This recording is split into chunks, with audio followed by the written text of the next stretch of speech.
ओम शांति। 27 मार्च 2026 के ईश्वरीय महावाक्य। पहले सुनते हैं मुरली के मुख्य पॉइंट्स।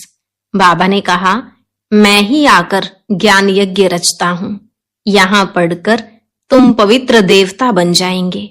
यह है मनुष्य से देवता बनने की पाठशाला। शिव से शक्ति लेकर तुम 5 विकारों रूपी शत्रु पर जीत पाते हो। सुप्रीम रूह ही आकर आत्माओं को इंजेक्शन लगाते हैं, अर्थात पढ़ाते हैं। फिर बाबा ने कहा, कृष्ण भी मेरे द्वारा ज्ञान सुनकर श्री कृष्ण बना। अभी बाप तुमको ज्ञान का ऐसा तीसरा नेत्र देते हैं जिससे तुम सारे ड्रामा को और शिव बाबा के पार्ट को जान जाते हो। बाप आए ही हैं बच्चों की सदगति करने, तुमको कांटों से फूल बना देते हैं। लास्ट में बाबा ने कहा, यह भारत जो अमरलोक था अभी कब्रिस्तान बना है, अब फिर से परिस्तान बनने जा रहा है। सदा स्मृति रहे इस मृत्यु लोक में अथवा दुख धाम में, यह हमारा अंतिम जन्म है। बाप आकर हमारे लिए सचखंड बना रहे हैं। अब सुनते हैं महावाक्यों को विस्तार से। बाबा ने कहा, मीठे बच्चे, ज्ञान सागर बाप द्वारा तुम मास्टर ज्ञान सागर बने हो। तुम्हें ज्ञान का तीसरा नेत्र मिला है, इसलिए तुम हो त्रिनेत्री, त्रिकालदर्शी और त्रिलोकीनाथ। प्रश्न, विश्व की रूहानी सेवा तुम बच्चों के सिवाय कोई नहीं कर सकता है।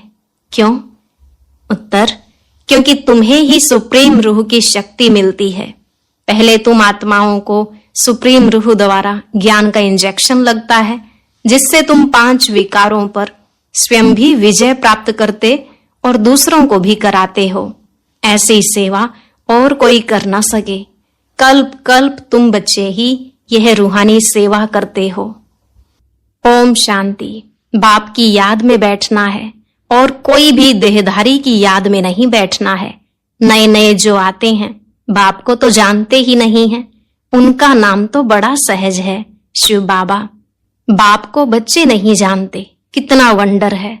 शिव बाबा ऊंचते ऊंच सर्व का सदगति दाता है, सर्व पतितों को पावन करता, सर्व का दुख हरता भी कहते हैं, परंतु वह कौन है यह कोई नहीं जानते, सिवाय तुम बीके के।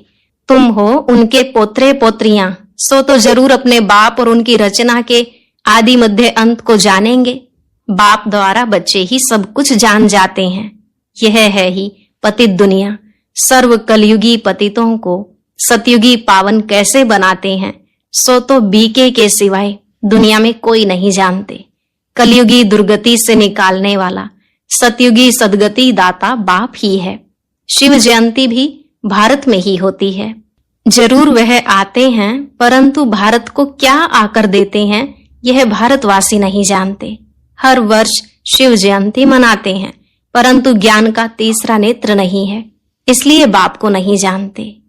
गीत, नयनहीन को राह दिखाओ, यह मनुष्यों का ही बनाया हुआ गीत है कि हम सब नयनहीन हैं। यह स्थूल नयन तो सबको है, परंतु अपने को नयनहीन क्यों कहते हैं? यह बाप बैठ समझाते हैं कि ज्ञान का तीसरा नेत्र कोई को है नहीं। बाप को नहीं जानना यह हुआ है अज्ञान। बाप को बाप द्वारा जानना, इसको कहा जाता है ज्ञान। बाप ज्ञान का तीसरा नेत्र देते हैं, जिससे तुम सारी रचना के आदि मध्य अंत को जानते हो। ज्ञान सागर के बच्चे, तुम मास्टर ज्ञान सागर बन जाते हो। तीसरा नेत्र माना ही त्रिनेत्री, त्रिकालदर्शी, त्रिलोकीनाथ बन जाते हो। भारतवासी यह नहीं जानते कि यह लक्ष्मी नारायण जो सतयुग के मालिक थे, इनको यह वर्षा कैसे मिला, वह कब आए, फिर कहाँ गए, फिर कैसे राज्य लिया, कुछ भी नहीं जानते। यह देवताएं पावन है ना, पावन तो जरूर बाप ही बनाएंगे। तुम भारतवासियों को बाप बैठ समझाते हैं, जो देवताओं को शिव को मानते हैं। शिव का जन्म भी भारत में हुआ है। ऊंचते ऊंच है भगवान। शिव जयंती भी यहाँ मनाते हैं। जगत अम्बा, जगत पिता ब्रह्मा और सरस्वती का भी जन्म यहाँ ही है। लक्ष्मी नारायण का जन्म भी यहाँ ही होता है। वही राधे कृष्ण हैं। यह भी भारतवासी नहीं जानते। कहते हैं पतित पावन आओ, तो जरूर सब पतित हैं। साधु संत ऋषि मुनि आदि सब पुकारते हैं कि हमको पावन बनाने आओ। दूसरे तरफ कुंभ के मेले आदि में जाते हैं पाप धोने, समझते हैं गंगा पतित पावनी है, पुकारते हैं कि पतित पावन आओ। तो मनुष्य किसको कैसे पावन बना सकते? बाप समझाते हैं, तुम पहले देवी देवता धर्म के थे तो सब पावन थे, अभी पतित हैं। कहते हैं कि राह बताओ प्रभु, तो कहाँ की राह? कहते हैं बाबा जीवन मुक्ति की राह बताओ, हमारे में 5 विकार हैं। बाबा हम सब स्वर्ग में थे तो निर्विकारी थे, अभी विकारी पतित बन पड़े हैं, इसका कुछ राज तो समझाओ। यह कोई दंत कथाएं नहीं हैं। बाप समझाते हैं श्रीमद् भगवत गीता अथवा परमात्मा की सुनाई हुई गीता है। पतितों को पावन बनाने वाला है निराकार भगवान। मनुष्य को भगवान नहीं कह सकते। बाप कहते इतने बड़े बड़े गुरु होते भी भारत इतना पतित कोड़ी जैसा क्यों बना है? कल की बात है कि भारत खंड स्वर्ग था। बाबा ने भारतवर्ष को स्वर्ग की सौगात दी थी। भारतवासी पतितों को आकर राजयोग सिखलाए पावन बनाया था। अब फिर बाप बच्चों के पास आया है सेवाधारी बनकर। बाप है रूहानी सेवाधारी, बाकी तो सब मनुष्य मात्र हैं जिस्मानी सेवाधारी। सन्यासी भी जिस्मानी सेवाधारी हैं। वह पुस्तक आदि बैठ सुनाते हैं। बाप कहते हैं कि मैं निराकार साकार बूढ़े तन में प्रवेश कर बच्चों को आकर समझाता हूँ। हे भारतवासी बच्चों, देखो रूहानी बाप रूहों को बैठ समझाते हैं। यह ब्रह्मा नहीं सुनाते हैं, लेकिन वह निराकार बाप इस तन का आधार लेते हैं। शिव को तो अपना शरीर नहीं है, शालिग्राम आत्माओं को तो अपना अपना शरीर है। पुनर्जन्म में आते आते पतित बन जाते हैं। अब तो सारी दुनिया पतित है, पावन एक भी नहीं। तुम सतो प्रधान थे, फिर खाद पड़ने से सतो से रजो तमो में आए हो। तुम भारतवासियों के पास शिव बाबा आकर शरीर धारण करते हैं, जिसको भागीरथ भी कहते हैं।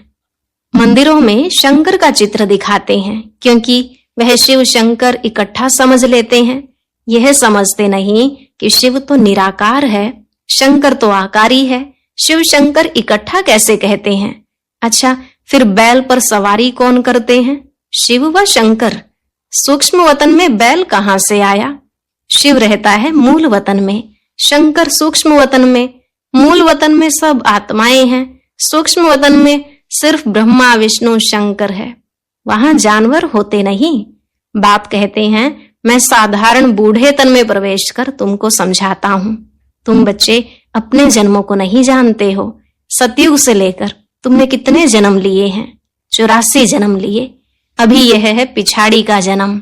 भारत जो अमर लोक पावन था, वह अब मृत्यु लोक पतित है। सर्व का सद्गति दाता तो एक है ना। रुद्रमाला है ही परम पिता परमात्मा निराकार शिव की।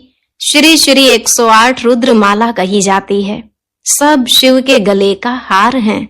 बाप तो है पतित पावन, सर्व का सद्गति दाता, सर्व को वर्षा देने वाला। लौकिक बाप से हद का वर्षा मिलता है, जिसको सन्यासी काग विष्टा समान सुख समझते हैं।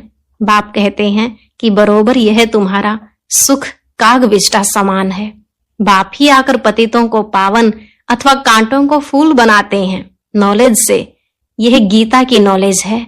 यह ज्ञान कोई मनुष्य नहीं समझा सकते हैं। ज्ञान का सागर पतित पावन बाप ही समझा सकते हैं। बाप से ही वर्षा मिलता है जो तुम ले रहे हो। तुम ही सिर्फ सदगति तरफ जा रहे हो।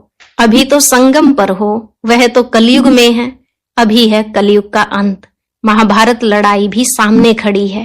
5000 वर्ष पहले भी जब तुम राजयोग सीखते थे तो भंभोर को आग लगी थी। अभी तुम राजयोग सीख रहे हो, यह लक्ष्मी नारायण बनने के लिए। बाकी तो है भक्ति मार्ग। बाप जब आते हैं तो आकर स्वर्ग के द्वार खोलते हैं। बाप कहते हैं कि यह शिव शक्ति भारत माताएं तो भारत को स्वर्ग बनाती हैं श्रीमत पर। तुम हो शिव शक्ति भारत माताएं जो पूरे विश्व को स्वर्ग बना रही हो। तुम हो ही शिव की औलाद, उसको ही याद करते हो। शिव से शक्ति लेकर 5 विकारों रूपी शत्रुओं पर जीत पाते हो। तुम बच्चों ने 5000 वर्ष पहले भी भारत की रूहानी सेवा की थी। वो सोशल वर्कर्स करते हैं जिस्मानी सेवा, यह है रूहानी सेवा।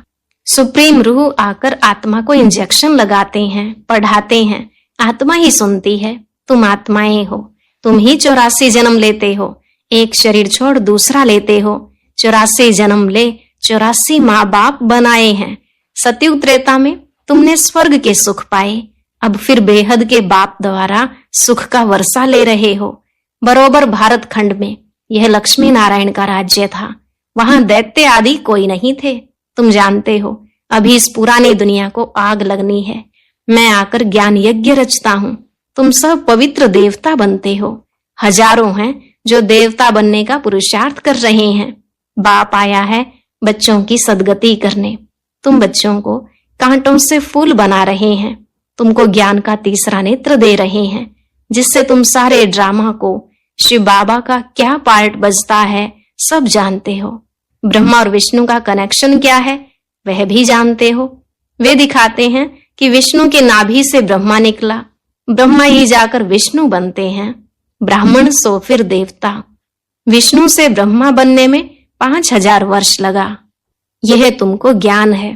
तुम ब्राह्मणों के नाभि कमल से विष्णुपुरी प्रकट हो रही है। उन्होंने तो चित्र बनाया है कि विष्णु की नाभि से ब्रह्मा निकला, फिर सभी वेदों शास्त्रों का सार सुनाया। अब तुम ब्रह्मा द्वारा सारा सार समझते हो। बाप कहते हैं मुख्य धर्म शास्त्र हैं 4। पहले दैवी धर्म का शास्त्र है गीता। गीता किसने गाई? शिव बाबा ने। ज्ञान सागर पतित पावन सुख का सागर शिव बाबा है। उसने बैठ भारत खंड को स्वर्ग बनाया। श्री कृष्ण तो मेरे द्वारा ज्ञान सुनकर फिर श्री कृष्ण बना, तो यह गुप्त बात हुई ना।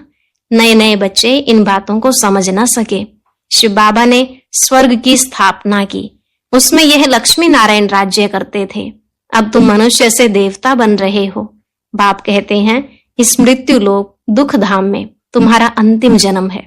भारत अमर लोक था, वहां दुख का नाम नहीं था। भारत परिस्तान था, अब कब्रिस्तान बना है, फिर परिस्तान होगा। यह सब समझने की बातें हैं। यह है मनुष्य से देवता बनने की पाठशाला। यह कोई सन्यासियों का सत्संग नहीं है जहां शास्त्र बैठ सुनाते हैं। इन बातों को नया कोई समझ ना सके जब तक 7 दिन का कोर्स नहीं किया है। इस समय भक्त तो सब मनुष्य मात्र हैं, उन्हों की आत्मा भी याद करती है। परमात्मा एक माशूक के सब आशिक हैं। बाप आकर सचखंड बनाते हैं, आधा कल्प के बाद फिर रावण आकर झूठ खंड बनाते हैं। अभी है संगम। यह सब समझने की बातें हैं।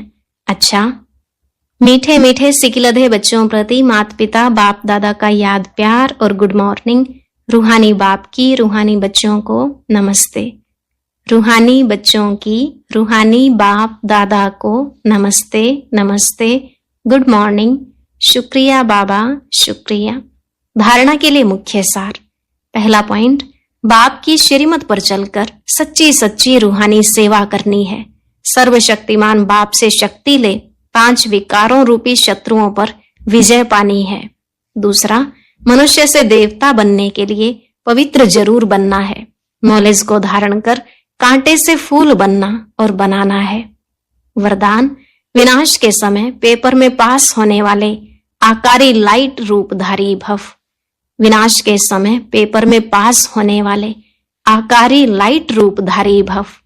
बाबा ने कहा विनाश के समय पेपर में पास होने व सर्व परिस्थितियों का सामना करने के लिए आकारी लाइट रूपधारी बनो। जब चलते फिरते लाइट हाउस हो जाएंगे तो आपका यह रूप दिखाई नहीं देगा। जैसे पार्ट बजाने समय चोला धारण करते हो, कार्य समाप्त हुआ, चोला उतारा, 1 सेकंड में धारण करो और 1 सेकंड में न्यारे हो जाओ। जब यह अभ्यास होगा तो देखने वाले अनुभव करेंगे कि यह लाइट के वस्त्रधारी हैं।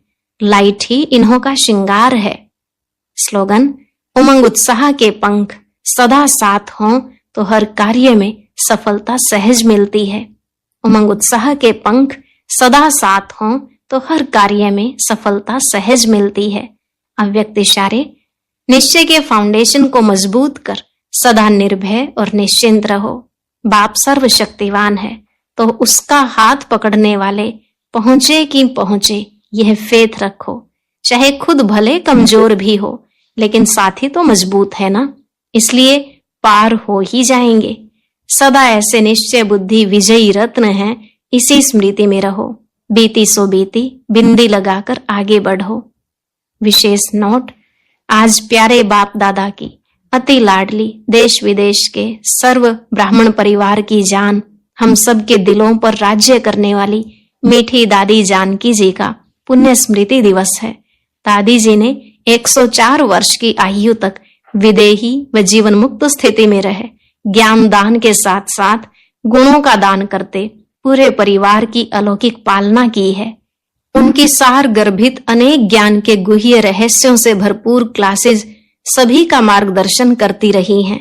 आज भी उनकी छत्र छाया और उनके द्वारा मिली हुई अनमोल शिक्षाएं अनेक ब्रह्मावत्सों के कानों में गूंजती रहती हैं।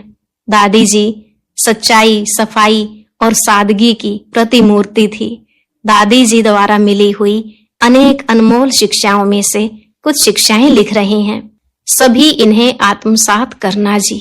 पहला पॉइंट, अपने सूक्ष्म अभिमान को परख कर उसे जल्दी से खत्म करना ही अपने ऊपर आशीर्वाद करना है।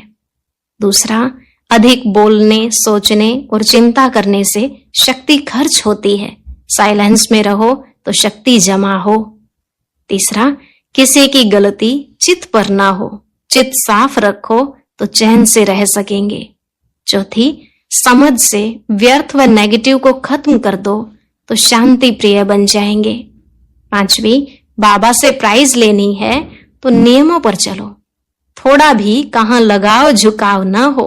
छठी, कर्म और संबंध का पता गुणों से चलता है, इसलिए कर्म में रूहानियत और संबंध में सच्चाई हो। सातवीं, नम्रता और सत्यता को अपना साथी बना लो तो हर बात एक्यूरेट होगी। आठवीं, प्यार मांगने के बजाय स्वमान में रहो और सबको मान दो तो प्यार के पात्र बन जाएंगे। नौवीं, जो सच्चे, स्वच्छ और सर्विसेबल हैं वही परमात्मा प्यार के पात्र हैं। 10वीं, सेवा करते डबल लाइट रहना, यही सबसे बड़ी सेवा है। 11वीं, बड़ी बात को छोटा कर दो तो सूली भी कांटा हो जाएगी। 12वीं, चिंतन साधना में इंटरफेयर करता है और सिमरण साधना द्वारा सिद्धि दिलाता है। 13वीं, खुशी का खजाना सदा कायम रखना है तो पॉजिटिव सोचने का तरीका सीख लो। 14वीं, अब की स्थिति ही अंत में काम आएगी, इसलिए अपनी स्थिति बनाने पर ध्यान दो। 15वीं, मनोबल ऐसा बढ़ा लो जो कांटों के जंगल में खुद भी सेफ रहो और दूसरों को भी सहयोग दे सको। 16वीं, अपवित्रता से मुक्त होना है तो आंतरिक वैराग्य वृत्ति धारण करो। और अभी सुनते हैं